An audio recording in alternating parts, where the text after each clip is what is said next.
বড় বুজুর্গ আছেন পাকিস্তানের, ইন্তেকাল করছেন সৈয়দ আব্দুল মজিদ নদীম সাহেব রহমতুল্লাহ আলাইহি। উনি বললেন যে আল্লাহর কসম, আমি যেন এই চোখ দিয়ে দেখি পৃথিবীর বহু কাফের দেশ আমি সফর করছি। হযরত বলছেন আমি দেখছি কাফের দেশে মানুষগুলো কুফরি করতেছে, মানুষগুলো শিরিক করছে, কিন্তু ওই দেশের পাখিগুলো মাওলার তাসবিহ পড়তেছে। মানুষে না মুশরিক, কথা বুঝেন না, মানুষে না বেঈমান, কিন্তু আমেরিকার পাখিও ইমানদার, ঠিক না? লন্ডনের পাখিগুলোও কি ওরা সব মাওলার তাসবিহ পড়ে। রাগ হইয়েন না, শক্ত কথা বললাম, রাগ হইয়েন না বাপ, রাগ হইয়েন না, ভাবেন ভাবেন, ফিকির করেন, একটু ভাবেন। আমি আসলেই কোনো বক্তা না, ওয়াইজ বক্তাদের যে গেট আপ থাকে এর কিচ্ছু আমার ধরে নেই।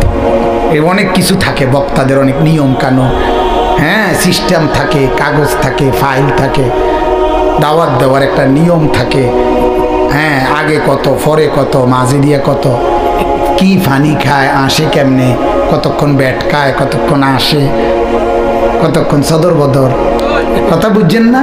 আমার এই আসলে আমি কোনো বক্তা উক্তা না, আমার এক কথা, আমি আখিরাতের ফেরিওয়ালা, আমি এক ফেরিওয়ালা। আল্লাহর কসম, দুয়ারে দুয়ারে কবর কথা মনে করাই, আখিরাত মনে করাই, আখিরাত মনে করাই, মনে করাইতে আসছি বাজান। ভুলে গেছেন আল্লাহকে, ভুলে গেছেন আখিরাতকে, শুধু এই কথাটা মনে করাইতে আসছি। শুধু একটা জিনিস বলেন, বুঝার জন্য বলি, এই যে কাগজ, এই পোস্টারটা, এটা একটা পিঠ, এটাও একটা পিঠ, কথা বলেন ঠিক না? দুইটা পিঠ কিনা বলেন না? আপনাদেরকে মনে করাইতে আসছি, আল্লাহ বলছে ইয়ালামুনা যাহিরাম মিনাল হায়াতিদ দুনিয়া ওয়া হুম আনিল আখিরাতি হুম গাফিলুন। আল্লাহ বলে বান্দা, মাটির উপরের যেই পিঠ, মাটির উপরের যেই ঘর, মাটির উপরের যে অংশ, এটা তো খুব সাজাইলা, এটা তো খুব বুঝলা, এই পিঠটা তো দারুণভাবে লেখা ডিজাইন করে অনেক কিছু দিয়ে সাজাইলা, এই পিঠটা তো একদম খালি।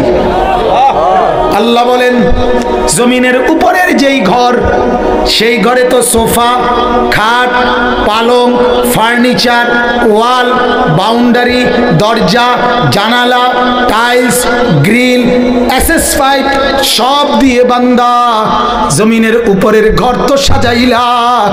আল্লাহ বলেন বান্দা, তুমি কি জানো না বান্দা, জমিনের নিচে তোমার আরেকটা ঘর আছে, ওই ঘরের নাম কবর, সেইটা কেন এমন খালি রাইখা দিলা? আল্লাহ, এই ঘর তো খুব সাজাইলা, এই ঘর কেন খালি রেখে দিলা বান্দা? এই পিঠে কেন কিছু নাই?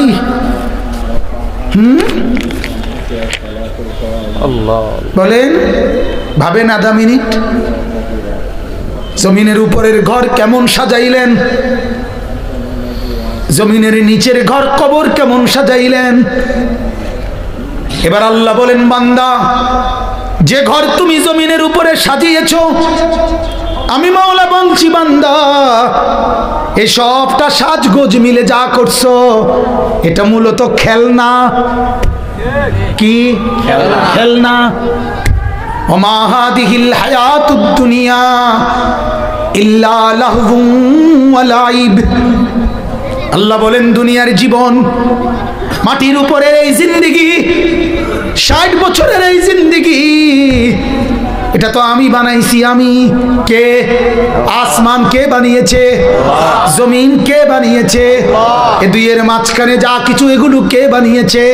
আল্লাহ বলেন বানাইছি আমি, কাজে জানিও তো আমি, যে বানাইছে সেই তো জানে কি বানাইছে, ঠিক কিনা বলেন? কথা বলেন তো। বানানে ওয়ালা আল্লাহ, তিনি বলেন আমি বানাইছি, এটা খেলনা। আর আমনে কোন না এটাই আসল। পাগল কারে কয়? বেকুব না তুমি? কথা বলেন না কেন? মালিক বলে এটা কি বানাইছি? খেলনা। হেতে কয় না এটা আসো, না এটাই আসো, এটাই আসো। আল্লাহ বলে আমি বানাইছি খেলনা, আসমান আমার খেলনা, জমিন আমার খেলনা। চন্দ্র সূর্য আমার খেলনা, এজন্য একদিন ইসরাফিলকে ফু দিব, খেলনা ঘর ভেঙে ফেলবে। ইজা সামাউন ফাতারাত, আসমান ভেঙে ফেলে দিব, তারকারাজি ফেলে দেব, জমিন রেজা রেজা বানায় ফেলবো, পাহাড় তুলার মতো উড়ায় ফেলবো, সাগর নদীর পানিগুলো সব উত্তপ্ত টকবগে পানির মতো উথরাইয়া সব আমি বাষ্প বানায় ফেলবো, কিচ্ছু থাকবে না, খেলনা যে।